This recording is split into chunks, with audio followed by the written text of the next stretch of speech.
बिहार विधानसभा का चुनाव 2025 में होने वाला है और हर साल चुनाव से पहले नई पार्टी का गठन हो जाता है। इस मौके का फ़ायदा कभी पार्टी को होती है तो कभी पार्टी फिसड्डी हो जाती है और कभी कभार इतना ऊपर उठ जाता है कि वो दमदार पार्टी बनाकर आगे भी निकल जाते हैं। आज हम इसी मुद्दे पर बात करेंगे कि हर साल पार्टी का गठन कैसे होती है और कब किस पार्टी को फ़ायदा हुआ और कब किस पार्टी को नुकसान हुआ। इसे जानने से पहले अगर आपने चैनल सब्सक्राइब नहीं किया है तो दोस्तों चैनल को सब्सक्राइब जरूर कर लें। प्रदेश में पहले भी कई पार्टियों ने जन्म लिया और कई ने अपनी छाप छोड़ी तो कोई पार्टी फिसड्डी साबित हुआ। दोस्तों आपको बता दें कि राजनीतिक दल बनाने का नया ट्रेंड साल 1995 से बिहार में शुरू हुआ था, जो आज भी अनवरत जारी है। अगर देखा जाए तो अक्सर हर चुनाव में एक नई राजनीतिक पार्टी मैदान में होती है। नया जोश, नया जुनून के साथ पार्टी मैदान में आती है, मुकाबला करती है, कई बार बिखर जाती है तो कई बार सत्ता बदलते हुए भी देखा गया है।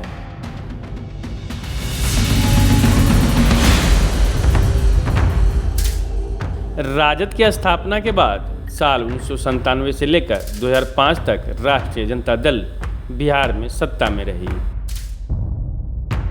तो वहीं 2005 में जब जदयू की ओर से नीतीश कुमार ने सत्ता संभाली तो राजद के लिए सत्ता एक सपना हो गया। 2 बार मौका भी मिला, लेकिन नीतीश कुमार ने अपने हिसाब से राजद को दूध की मक्खी की तरह निकाल बाहर फेंका।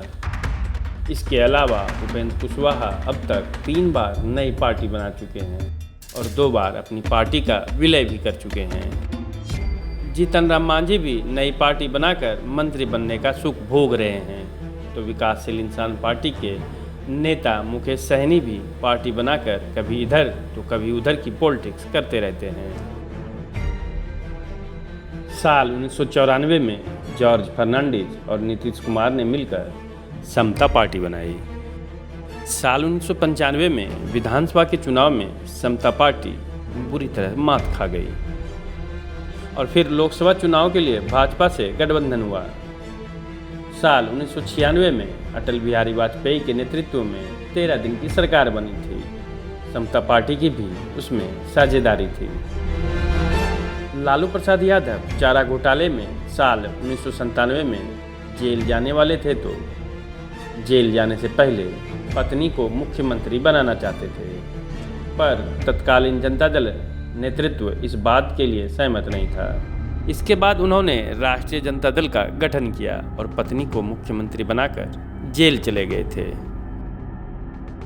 साल 2003 में समता पार्टी को शरद यादव का साथ मिला और जनता दल यूनाइटेड नाम दे दिया। जदयू के नेता के रूप में नीतीश कुमार ने साल 2005 में राबड़ी देवी की सरकार को उखाड़ फेंका था। जीतन राम मांझी के संक्षिप्त कार्यकाल को छोड़ दे तो नीतीश कुमार तब से लेकर आज तक मुख्यमंत्री बने हुए हैं।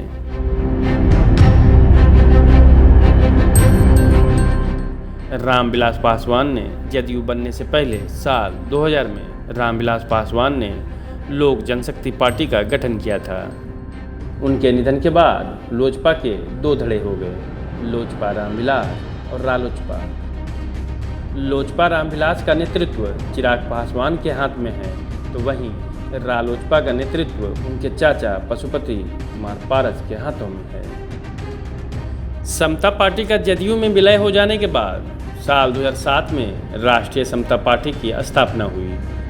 नीतीश कुमार से नाराजगी के चलते उपेंद्र कुशवाहा ने यह दल बनाया था, लेकिन साल 2009 में प्रभावी भूमिका न निभा पाने के बाद जदयू में इसका विलय हो गया। साल 2013 में वे फिर नाराज हो गए और राष्ट्रीय लोक समता पार्टी बनाकर एनडीए में शामिल हो गए। तब नरेंद्र मोदी को पीएम का उम्मीदवार बनाए जाने से नीतीश कुमार से नाराज होकर एनडीए का दामन छोड़ दिया था। 2014 के लोकसभा चुनाव में राष्ट्रीय लोक समता पार्टी ने शानदार प्रदर्शन किया और वे मोदी सरकार में मंत्री भी बन गए। साल 2019 के लोकसभा चुनाव से पहले उपेंद्र कुशवाहा समय को नहीं भांप पाए और मोदी सरकार से बागी होकर महागठबंधन खेमे में चले गए। उपेंद्र कुशवाहा 2 सीटों से लोकसभा चुनाव लड़ने के बाद भी एक सीट पर भी जीत हासिल नहीं कर पाए तो अपनी पार्टी का विलय फिर से जदयू में कर लिया। उपेंद्र कुशवाहा साल 2023 में फिर नाराज हो गए और अपनी नई पार्टी राष्ट्रीय लोक मोर्चा का गठन किया। साल 2024 में उपेंद्र कुशवाहा काराकट लोकसभा से चुनाव लड़े पर वो हार गए। नीतीश कुमार से एक और नेता ने बगावत किया था, वो नेता है जीतन राम मांझी। जीतन राम मांझी ने साल 2015 में हिंदुस्तानी आवाम मोर्चा का गठन किया, लेकिन साल 2015 के बिहार विधानसभा चुनाव में जीतन राम मांझी की पार्टी को करारी हार का सामना करना पड़ा था। साल 2019 में लोकसभा चुनाव में वे महागठबंधन के साथ लड़े और फिर शिकस्त मिली।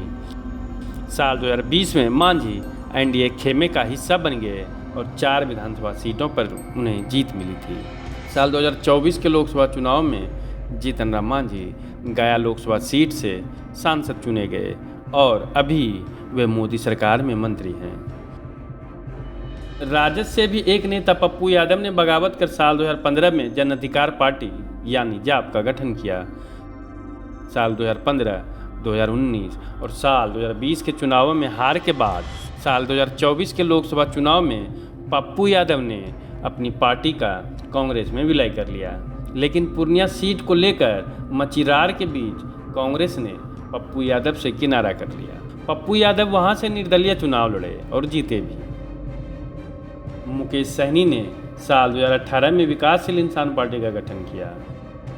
साल 2020 के विधानसभा चुनाव में सहनी की पार्टी को 4 सीटों पर जीत हासिल हुई, पर उनके 3 विधायक भाजपा में शामिल हो गए और एक विधायक का निधन होने के बाद उपचुनाव में वह सीट विपक्ष ने जीत लिया। इस तरह मुकेश सहनी को कुछ भी हासिल नहीं हुआ। साल 2024 के लोकसभा चुनाव में राजद ने उन्हें 3 सीटें दी थी, पर एक भी प्रत्याशी जीतने में सफल नहीं हुआ। बिहार में साल 2020 के विधानसभा चुनाव से पहले एक और पार्टी का गठन हुआ था, प्लूरल्स पार्टी। इस पार्टी ने 2020 में सभी सीटों पर प्रत्याशी उतारे थे, पर एक भी सीट पर जीत हासिल नहीं हुई थी। पार्टी के अध्यक्ष पुष्पम प्रिया चौधरी खुद 2 सीटों से चुनाव लड़ी और दोनों पर हार गई। साल 2024 के लोकसभा चुनाव में प्लूरल्स पार्टी मैदान में नहीं उतरी थी। इसके अलावा कई छोटे और दल भी हैं जो चुनाव में उतरते हैं लेकिन कोई कमाल दिखा नहीं पाते। अब सवाल यह है कि बिहार में हर चुनाव से पहले एक नई राजनीतिक पार्टी पैदा होती है, पर वह कोई खास कमाल नहीं दिखा पाती है। राष्ट्रीय जनता दल ने स्थापना के 3रे साल हुए चुनाव में जीत हासिल की थी और सरकार 5 साल तक चली थी। उधर गठन के बाद हुए चुनाव से लेकर आज तक जदयू सत्ता में बनी हुई है। भाजपा और कांग्रेस राष्ट्रीय पार्टियां हैं, पर बिहार में दोनों दल अपने दम पर कुछ खास कर पाने की स्थिति में नहीं है। बिहार में वाम दलों की स्थिति राजद के पिछलग्गू की हो गई है। बिहार आधारित दलों जैसे जदयू, राजद, हम, वीआईपी, लोजपा, रामविलास, रालोजपा आदि बिहार में सत्ता पाने और बचाने के लिए संघर्ष कर रहे हैं, तो इनसे राष्ट्रीय दल के रूप में खड़े होने की क्या ही उम्मीद कर सकते हैं। आज के लिए बस इतना ही, लेकिन अगले अंक में किसी और मुद्दे पर चर्चा करेंगे और जानकारी देंगे।